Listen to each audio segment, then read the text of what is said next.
My name is Lysne. I'm with Ryerson Futures and Zone Startups.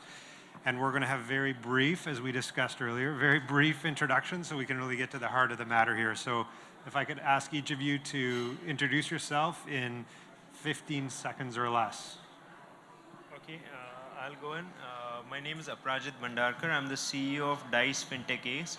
We are an accelerator based in One India Bulls. We run a program where we invest into the startup and connect them to corporates for getting POCs. So we basically satisfy two things. We try to help the startup with the customer and to sort of get investments from us as well as a bunch of other people. We've made 8 investments last year and we look forward to continuing that. All right, thank you. Hi, my name is Vikram Sood. I spent 30 plus years with Citibank and Kotak. And since then have been in the fintech space, investing, mentoring, consulting as well. So if you need any help and have some money, I'm happy to talk to you later. Thank you. Good evening, everyone. No, good afternoon. That's what happens when you're jet lagged. Very privileged to be here today. I'm Neha Mehta. I run FemTech Partners. It's a consulting firm that provides legal and partnership consulting to startups in Singapore. I call it FemTech because I would like to see more women working in tech. So if you are one of those females who are looking to break the barrier and work into FinTech, let's have a chat. Hi, my name is Sanjaya. I'm Innovation Director for Barclays in India. As many of you know, we have Rise Mumbai, which was one of the first accelerator programs in India, and we have many programs for startups outside of our accelerator program. Hi, my name is Mirna Sleiman. I'm the founder and CEO of FinTech Galaxy. We're a virtual accelerator, but we're based out of Dubai in the United Arab Emirates. We cover the whole MENA region, connecting banks and institutions with global startups. We also help international startups, especially out of India, get into the MENA region. Okay, great. Thanks, everyone. I want to talk a little bit about the role of not just incubators and accelerators, but we're going to start out with the role of corporate accelerator programs. We've certainly seen a lot pop up in North America. We've run a number here in India. And we think there's a unique combination to help startups solve some of their major problems. But maybe starting with Aparajit, what kinds of things do you think corporates should avoid doing or should focus on doing when they work with startups? I don't think it's about corporates avoiding or focusing on doing. Corporates will have their own agenda when they set it up. I think typically corporates do it to find out good technologies that work for them and to sort of make sure that they are on top of what the startups are likely to disrupt them with. That's what, and I'm talking about largely banks, insurance companies, mutual funds, etc., typical financial institutions. So when startups are going to collaborate with banks to try and add them as customers, etc., you should keep in mind that this is only a way of getting the bank or the financial institution as a customer. Chance of an investment is very minimal, but the goal should be to look at it as an opportunity to get a customer. If you think that there is anything more coming out of the program, that I think you should avoid trying to do. Keep your eyes open when you're going into the program to make sure that you don't invest too much more than just that one customer with that revenue opportunity, whatever it may be. It may be a 5 crore rupee account, it may be a 10 lakh rupee account. That's a number that's up to you. But basically when you go and look at it as if it's one customer, whatever the value is. Anything more than that, many corporates use accelerators for 2 purposes. One is that, and the other is to develop publicity and sort of tom-tom and, sort of go out and show that we are modern and all that. But fundamentally, those are the 2 things that they try to do. Okay, thanks. Yeah, Vikram, interested in your experiences, sort of building on that. What kinds of things would you coach startups to look for or potentially avoid, or if you have other comments? I guess it's important that in this panel to try and figure out whether these things are good for startups or not good for startups, which I think is more important than the sponsors or the banks. My sense is that you need to, as a startup, go find an accelerator or incubator if you think the roles, the aims of both sort of tie up. You will not often find it, but if you don't spend enough time figuring it out, you'll end up just going into something which gives you free space, a little bit of equity and a bunch of connections, but if you're in the wrong sort of place, you've lost a lot of time. So clearly, getting that match is really, really important. Often, a few years ago, when these mushroomed, I think people ran into whatever they wanted to.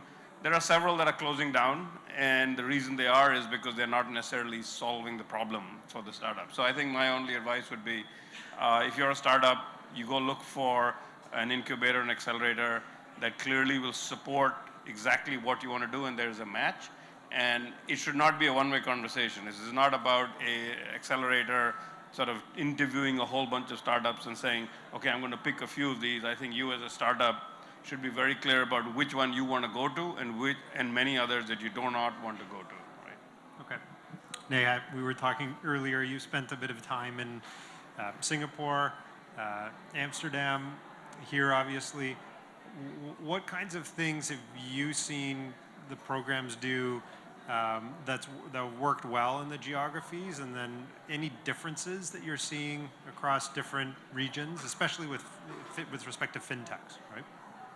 Yeah, as we were speaking earlier, I think my brief stint with Startup Bootcamp in Amsterdam was very useful because I got a sense of how things work in the European market. And the biggest takeaway was that they are kind of just focusing on the European market, or maybe they're looking at US. So they are not looking to venture into Asia because they feel that it's a new culture, it's very different for them, and they rather focus on the passporting, focusing on those 29 countries is a lot more easier for them. And if I talk about Singapore in particular, I don't see a lot of accelerators or incubators anymore. The market was pretty heated up last 4 years. But you don't see so much of action right now. It's also because the market is not so huge. There are not many startups coming from there. And about 2 years ago, there were a lot of players offering the same deal. So startups had a lot of options, but now they try to go on their own. So if you are a startup, I think, as Vikram said, it's important to do your due diligence to understand what exactly you're looking for. And if the incubator or accelerator can make those introductions for you with those corporates or not. Because the Startup Bootcamp Amsterdam, I saw they are working very closely with a lot of corporates. So it was easy for startups to speak to them, have a pilot going or POC. So if you have those partnerships in place from the very beginning, it makes your journey a lot more easier. But if the incubators are not able to provide those introductions, then I would say it's a sheer wastage of time. Yeah. Sanjaya, maybe to build on some of what you've heard as well, in particular your role at Barclays and Rise. Yeah, so I'll take a slightly different view. So the Rise Mumbai program we have, which is part accelerator, part incubator, is part of a global network that in Barclays we call Open Innovation. So we have a program in London, we have a program in New York, we have a program in Tel Aviv. So it's a multi-year global strategy to work with startups to accelerate our own transformation. We are a 320-year-old bank, yet we think we're one of the most advanced banks in terms of working with startups and openly innovating. Now, that then provides the context for why we're doing programs like accelerators and having Rise Mumbai in cities like Mumbai. We realize that a lot of innovation, a lot of new ideas are going to come from outside big companies and no longer come from within big companies. So our approach is to work with the startups that are housed in Rise, but also our broader ecosystem. And so many of the startups with stalls here are part of our broader ecosystem. Work with them, and in many cases, we will introduce them to either investors or our corporate clients. So we're having a conversation with an airline, right, with a particular startup. That is adding value both to our corporate client and also the startup. But then very much also trying to use the startup's technology to solve our own problems. So a very recent example from 2 weeks ago was we did a FinTech conference in Chennai, a bit like this, maybe 25% of this size, just for Barclays colleagues and just for Barclays colleagues in finance. And we had some of the startups who are here there as well. So think of that commitment. We had 300, 400 finance colleagues. We had 25% of this event and multiple pilots and proof of concepts are going to come out of that, what we call innovation showcase. So for us, to summarize, this is a strategic effort, major investment across multiple geographies, and we continue to work with startups, and partly why we're here is to attract more startups to our ecosystem. Great. Mirna, what are you seeing in your regions along those same lines? Yeah. So from the Middle East and North Africa, it's actually not one size fits all. It's kind of roughly split into 3 different parts. You've got the North Africa, you've got the GCC, which are the oil exporters, and the Levant, where you see like Lebanon and Jordan and Syria and such markets. And startups are in different maturities depending on where they come from. Now, the one thing that we realized that's common in FinTech, so in general, startups want funding and they want the business, right? But in FinTech, there's one element that's very, very important, and accelerators are not very well connected and knowledgeable in that area, which is regulatory support and the lobbying with the regulators. And because that requires a lot of knowledge, it requires a lot of, you need to be embedded with the central banks and the CMAs, and you need to understand what's going on, given that half of the regulators don't even understand what they are going on, what they are doing. So it's a chicken and egg. So what we do at FinTech Galaxy is we've built this kind of network with the regulators. We spend a lot of time with them so that when startups want to scale, they want to set up, they want to grow, whatever they want to do, even when they want to venture into a program with a bank or an institution, they know the risks, they know the bottlenecks, and they know the dead end if there's any. And they actually know the gaps that they can navigate into and capitalize on to grow and actually succeed. Yeah. No, that's great. So I'm going to come back this way. So we run a bunch of programs, and we're asked, how do we measure success? So there's the program, there's a startup, and this, I agree, this has to be all about the startup, otherwise we're doing it wrong. And then there's the corporate. So as a corporate program, how do you measure success? I mean, is it long-term revenue? Is it to acquire these companies? Is it to learn a bunch? What measurement are the people running these programs really looking at on a year-to-year basis? So that's a great question, and we benefit from having, in cities like London, Rise London, having run 5 years of accelerators, right? So, and I've been part of, I was based in London previous to moving to Mumbai. So I've been part of that journey myself, and certainly in the first year or the second year we did it, we were struggling with these sort of questions, but this is the 6th year we're doing it. And there are a few metrics. So in a normal accelerator cohort, we have 10 or 11 companies. So the easiest metric at the end of the 13 weeks is in that 13-week period, how many of these 10 or 11 companies have signed some sort of commercial pilot or some sort of deal with a Barclays entity. And our success rate in many cases in the 80–85% mark, right? So that's good, and that's a good benchmark. Those are paid? Those are paid. Okay. Yeah, absolutely. Paid is good? Yeah. So again, there was a question early in the session I was part of, and I haven't worked on a pilot where we haven't paid the startup, because as a bank, as you can imagine, we have so many rules, so much data security elements that we put the startups through that we pay them, and in London, a proof of concept costs a lot more than in Mumbai. So back to your question. So a very quick metric at the end of 13 weeks, right? Just 13 weeks is of the 10 or 11, how many in that 13-week period have sort of commercial contract, are working towards a proof of concept. Now, we also take equity stakes in these companies. And that we're actually going to only increase the amount of stakes we take. And that is a slightly longer term metric, right? So these are, in many cases, pre-Series A companies, early stage, and then we're looking at 3–4 year investment horizons. Although, given we have 5–6 years of data, we can look backwards and say what's the collective worth of the 50–60 companies that have gone through our Rise London, and it's in the hundreds of millions of dollars. No. Okay, that's good.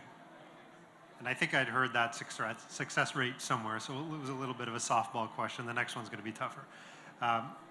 Neha, so if you're sort of advising startups or even entrepreneurs, and you kind of hear somebody's interested in coming into a program, are there certain entrepreneurs it makes more sense to suggest, you know what, you really need to go into an incubator, you need to go into an accelerator, or hey, you know what, I don't think it's the right fit for you and your business? What things would encourage you to recommend someone go into an incubator or an accelerator, and what would tell you, you know what, it's not the right thing? So I will keep it very brief. I think the first thing would be, how much of a hustler are you? Because if you think you can bypass by giving away your equity, you can just reach out to corporates on your own, you can speak to angel investors, corporates to get some funding or partnerships, I don't think it really makes sense to be part of such programs, as much as value you get from those programs in terms of understanding how to write a business plan, how to pitch, how to present yourself on stage. If you think you are able to empower yourself and develop that skill set, there's no stopping you. Having said that, it does add value because at the end of the day, it kind of accelerates your journey. Within the span of 3 months, you are able to kind of jumpstart your idea into the real world. You're talking to people, working on it, making changes as you go along, and at the same time, you're trying to understand how the legal world works around it, because you have to kind of figure out whether you want to give away your IP or not, how do you want to negotiate these documents, whether it makes sense to go out with these corporates or not. So all those elements come in very early in your life cycle, which would come much later if you're not part of that journey. So I would say that it depends on the team, how they want to take a call on this. And also do some due diligence. I saw that when I was in Startup Bootcamp Amsterdam, there were a couple of startups from around the region. And this particular startup from Italy, they were having a great business back home. And they came to the Netherlands thinking they can have the same business running there because it's passporting. But they needed a different license. And the regulation was very strict. They had to spend a lot of money on it. So 1 month into the program, they realized, oh, this doesn't make sense for me. Had they done this kind of research beforehand, they could have made sure that they stay in their home country and focus on developing that market. So I would say that doing some sort of research beforehand makes sense, and also figure out what corporates this incubator or accelerator is working with, and whether you're willing to give away that 5 to 8% of equity, because it's your baby, and at the end of the day, if you think you can do without it, then why not? But you also have success stories like Dropbox, Airbnb. They have done excellently well by being part of Y Combinator. And so I think it just depends on how much self-conviction you have.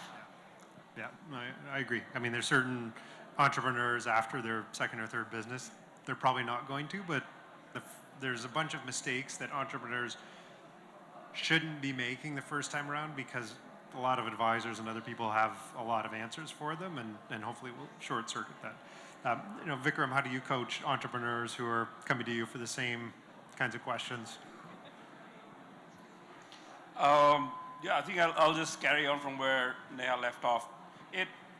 A lot depends on several things, and a lot of it is to do with the stage that the startup, the founding team is at. If they've done several startups before, then naturally there's a different set of skill sets that you want to sort of fine tune for them.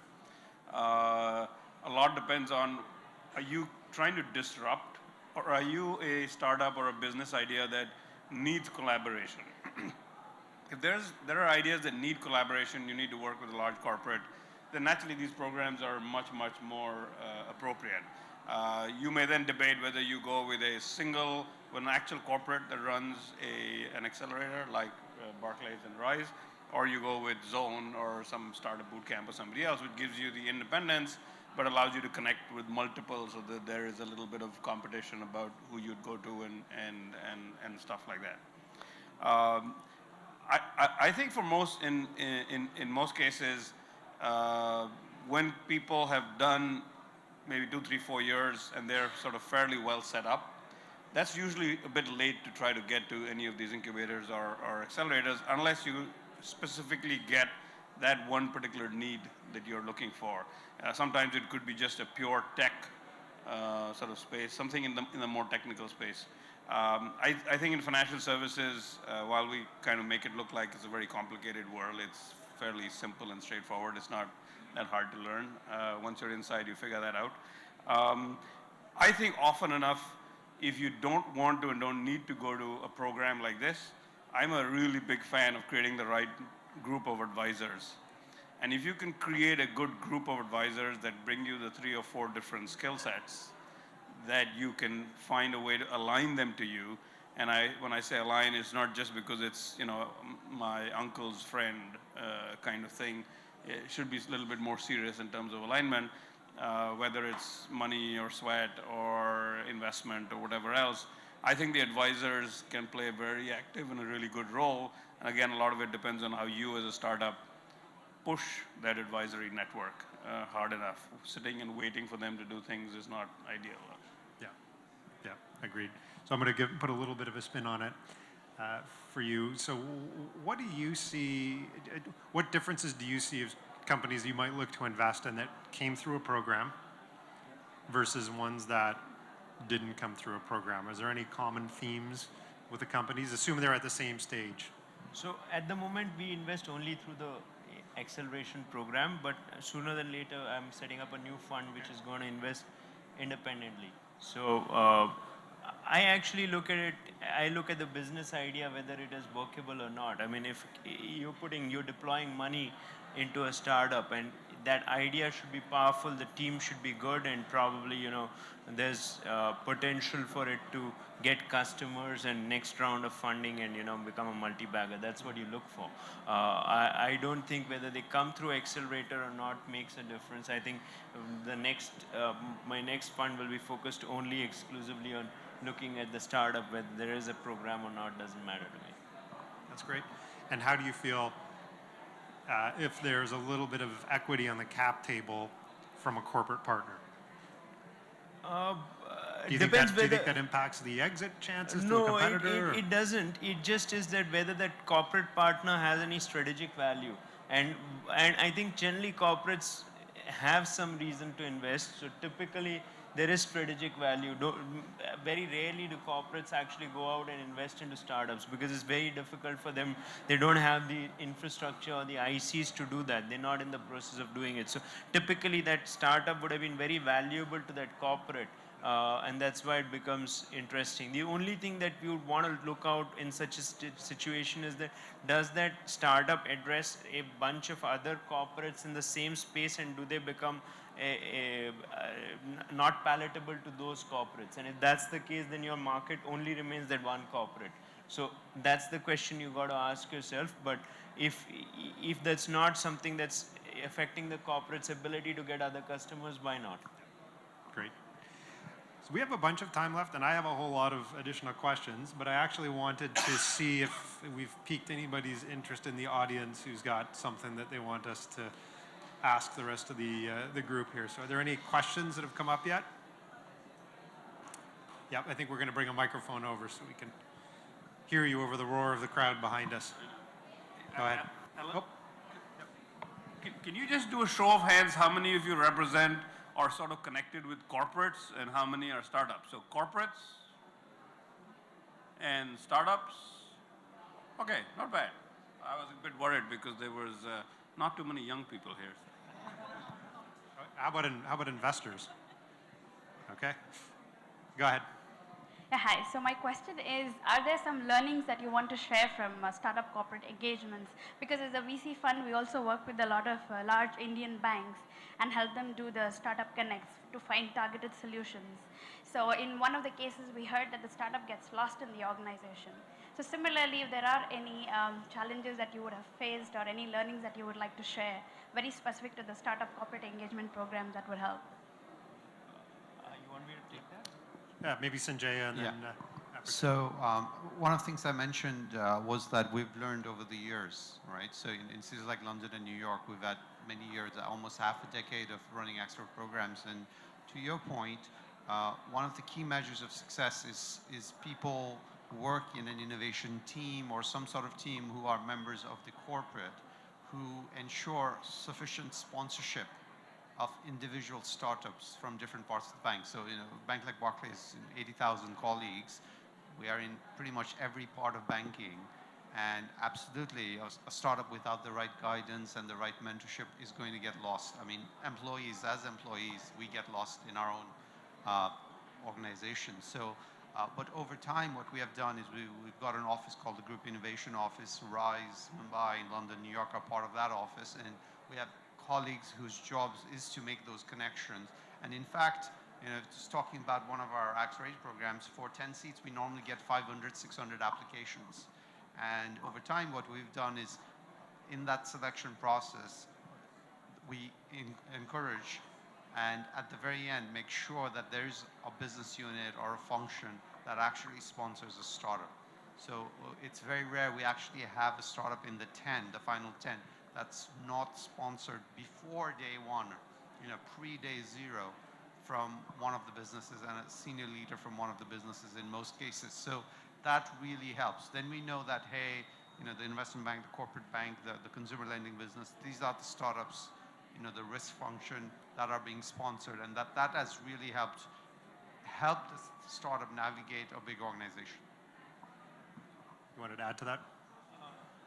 Yeah, so I've noticed mixed results. Where there are startups, corporates which are running structured programs, startups end up getting some POCs. I think startups should try and get paid POCs. That's what I've noticed, because they spend a lot of time with that corporate and then they realize that it's not resulted into payments. So I've had a startup which has had a mixed bag of outcomes. A few corporates sort of made them work for months and then didn't pay them anything. It's sort of very bad for the startup because they just got a limited 6-8 month time of their own funding, and then you realize that as a corporate has taken 3 months of your time and just not paid you any money or outcome for that. Some corporates have a great framework where they're working, and startups do benefit from them. So it's a mixed bag. I think startups should be very careful of which corporates they're working with and what outcomes they achieve. Thank you. Great. Yeah, I think we have another. If I could add to that, sorry. Go ahead, yeah. She was looking at me and I was looking at her. There you go. Yes, I think corporates need to understand that startups are very agile.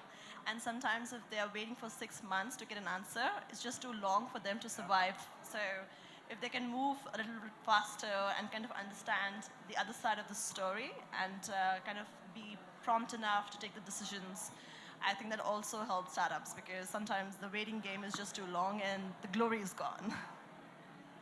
I think she was looking at me too. I think everyone's going to get a chance to answer this then. I'm just kidding. Thank you. Yep, we have one more in the front.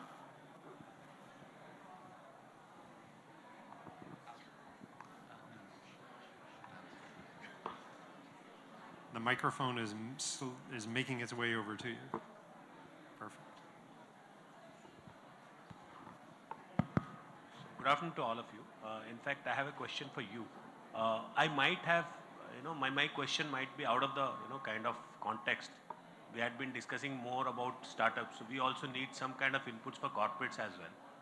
And you have referred that you are 320 years old bank, but you are still, agile, and you are in line with the, banks or payment banks or people who are doing financial business in this fintech world. So can you give us some kind of inputs? I represent a corporate. So, how do you pace or align yourself, or you have a strategic business unit which probably tells you that, here you have become probably a larger in size and you're not, you have got fixated ideas and you need to change here, something like that. Or from anybody from gentlemen. Actually, Sanjaya said I should answer this question regardless if it's mine or not.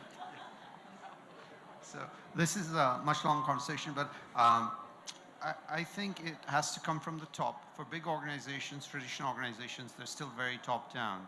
So the importance of an innovation function has to come from the top, and resources have to be given. So just as a case in point, Rise London is the largest fintech space in Europe, and that's a statement. That's a statement from top down in terms of having 5 floors of a huge, amazing building, at the heart of what we call Silicon Alley, which is Shoreditch in London. So one example, also a party place, is has to come from top down. And you don't need a large team, but you need a team that has the right mandate to engage with the ecosystem. And a very important part of, sort of Lindsay in my team is in the audience. Lindsay and my role is to come to events like this, engage with startups, and actually take that learning back to the bank and enrich the colleagues. So the Chennai Innovation FinTech conference that I referred to earlier was very much an education effort that we put. Again, in India, we're largely only a team of three or four, but we're well empowered and supported from top down. So those are probably the only two things I would say at this point. I would like you to speak a little about your experience in the Middle East of some of the banks. And I was actually going to ask the same thing, but can you, because you mentioned something earlier about really trying to find the problem to fix versus the technology. So maybe elaborate on that. The banks spend a lot of time trying to understand the startup, okay? But the startups, they spend time understanding their own product and how they're going to pitch it without really thinking, is it the right bank, is it the right time, and is it the right proposition that we're giving them? One thing you should understand about banks and institutions in general is that they go through phases. If you go and pitch to them too early, you're going to fail. Maybe if you wait a little bit more, you're going to get it at the right time. Because they go from, the beginner, and then they go through, some of them branch into becoming fashionistas. We call them fashionistas. They just buy anything that blings. I'm Lebanese, so I like blingy stuff. And then you've got the digital masters. Now, digital masters, like, if you go to a bank like Barclays, you can guarantee that there's a room for you to come and collaborate because they know what they want, they have the leadership, and they have the platform, right? You have the platform. So in the Middle East, it's very important that when you go and work with a bank, it's much better if the bank has already identified the areas where they want to innovate. Because if you get your startup solution, whatever, and you go to a bank pitching it from scratch, it's going to, number one, take a lot of time. Number two, you might hit a dead end because we're still a bit behind other markets, and most of the digital chief digital officers are just for ticking the box and like an ornament. They're not really empowered. So it's important that you, even if you get into an accelerator program, just make sure that this accelerator program understands the needs and today's needs of the bank. So, for example, you have eKYC. It's high on their agenda. You have credit scoring, very high on their agenda. AI for customer experience, that's important. Smart contracts in trade finance or the corporate lending, this is, it's huge. And if you go into the bucket of 5 to 10 areas that they need, you will find the money, you will find the ears, you will find the speed, even the procurement will take you to the next step. If you go and pitch something that's not yet there on their agenda, it's going to take you forever, and as Neha said, you might hit a 6 months period and not get anywhere. Yeah, we call that a solution looking for a problem, right? Which is not good. No, Yeah. You can't have that. Yeah, perfect. We have any other questions in the audience here? Okay, I've got one that we see this quite a bit. So we run corporate programs, and one of the things that our corporate partners will tell us is that sometimes they want kind of a right of first refusal or some kind of intellectual property exclusivity on the startup. And maybe you can talk a little bit about what impact that could have on the startup, what kind of filter it puts on what kind of startups exist, and whether that's a fair thing for someone to ask for. Basically, there are two things. First is how important the contribution of the corporate is. If the startup realizes that this can't be done without the corporate existing there, I think it's a fair ask for the corporate to make that demand. The second is whether the corporate is such a large player that it's sort of a monopoly in that area, then you're likely to only work with that corporate, and that's the way it could be. The third is that if you're Reliance in India, then you have that right to ask people. But otherwise, typically, you wouldn't want a to sort of part with your intellectual property, because typically, that's the only thing a startup has, and nothing else is. So we've had a startup where there has been a corporate investment that's come into the startup after we've invested, and the startup is a large brokerage firm, which is, in the top 3 brokerages in India, but they're developing technologies with the startup, but they're not asked for any intellectual property rights. So, we're happy with that situation, but generally you could have that push for getting something exclusive. Most startups should try and avoid that situation as far as possible.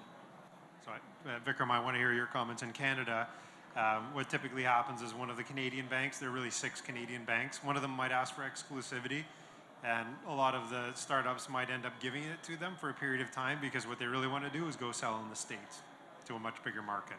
So it doesn't really cost them as much to give that up. What do you see, Vikram? I think the best way to get corporates excited is to create some sense of competition. There is a whole bunch who will do things with you if there are a few banks or a few organizations that are doing anything with you. So I think it's quite important to be focused to get connected to those. So I don't know, I'll make this up, just Citibank, if they're doing something, it's likely that many others will want to also hear about what you're doing, right? We talked about Saraswat Cooperative Bank or whatever, so maybe if you do stuff with them, other cooperative banks will want to find out what you're doing. So I think it's important that you go with a leader or a player that's kind of seen in that light, and naturally try to keep exclusivity out of it so that you have the option. You may give it for some period of time. It's very hard for startups to negotiate a lot of this stuff, because usually those that are in these programs are fairly early stage, and it's hard, and they're often super excited about just being able to get access to some of these spaces. I think several programs are very fair. I know the RISE program fairly well. They're very fair. And some that are not. There were some names mentioned recently, but some of those are not very fair. You just tie up and you're done. You'll never be able to get out of those, right? So I think it's a question of figuring out what you're giving up and what you're getting. And most of the time, it is best if you truly have faith in yourself that you don't do an exclusive and you stick it out as far as you can. Okay, great. If I don't see any other hands, I'm going to ask. Oh, we got another one. We can get a microphone over towards the back there. That'd be great.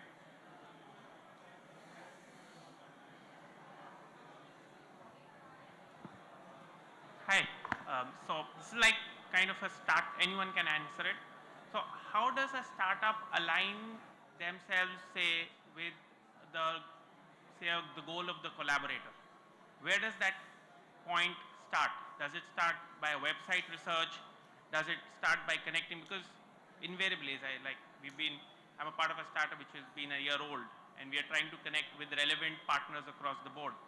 So at the point of entry is where it becomes quite vague, because you have multiple people and you actually don't know what their KRAs are. And then when you approach them or you spend time on them, you realize in 3 months you've just wasted time hunting the wrong person in the team. Who wants to take that one? So usually big companies have some sort of innovation or sometimes called business development or sometimes called digital teams. Right? They're largely outward oriented, but to a point made earlier here, it's very important to research a company and see what's important for them. So I'm a big believer philosophically in blockchain, but for many, many companies, blockchain is not that relevant in 2019, right? So hypothetically, if you have a blockchain product, you have to be really selective in which companies you actually even target. That's an easy example to give, but that makes a point. You also have to think of, okay, in a big bank like ours or a big firm, there are so many products, so many divisions. So for your product, which is most relevant? So I have many cases where in a particular geography, we have a very strong consumer business, but we don't have a corporate business, or vice versa. and eKYC solutions for those two are actually quite different. And again, some startups come and, it's 3 minutes of research or maybe 13 minutes of research using publicly available information that we've said, it doesn't make sense to approach me for this thing in this geography. So a lot of times I tell the startup, don't waste your time. This is not going to work, and it's hard, but that's part of my job, our job in group innovation, to say, don't waste your time, go somewhere else, or let's not. I tell a lot of startups, don't even talk about blockchain, right? Because again, that just takes us down a path that is in many cases not helpful. So direct answer to your question, try to find a digital team or partnerships team or an innovation team who will actually maybe even understand what your technology is. A lot of people won't. Mirna and then Vikram. Yeah. See, business development is an art, okay? It's nothing that you read in books. My advice is, when you're building something, build it on the streets, build it in the market. Don't sit somewhere, in private and build a product. You might finish building it and not find a buyer for that. Build it while you're talking to people. Do a lot of networking and connect to people on LinkedIn before you need them. This is very important. I used to be a journalist before, and I still follow the same kind of concept. I connect to people before I need them. I build a relationship. I present myself as a thought leader in a space. If you're into AI, just be a thought leader in AI. Come up with your own ideas. Put your comments on public forums. Let people see you, believe in you, trust in you before you come and pitch to them. This is the advice that I give to Hala. Once you get into the company, then it's very important to know who to talk to and when and how, but then develop this emotional EQ. It's very good with women, by the way. We are built in, we understand body language, and we know when there's a barrier coming up. That's why we don't waste much time. But this is very important. It's important to understand the stakeholders in any organization. This is called stakeholder management. Understand their billing cycle, when they open the budget, when their procurement cycle. These are very important things. Don't get stuck in your own product. You can pivot on the way.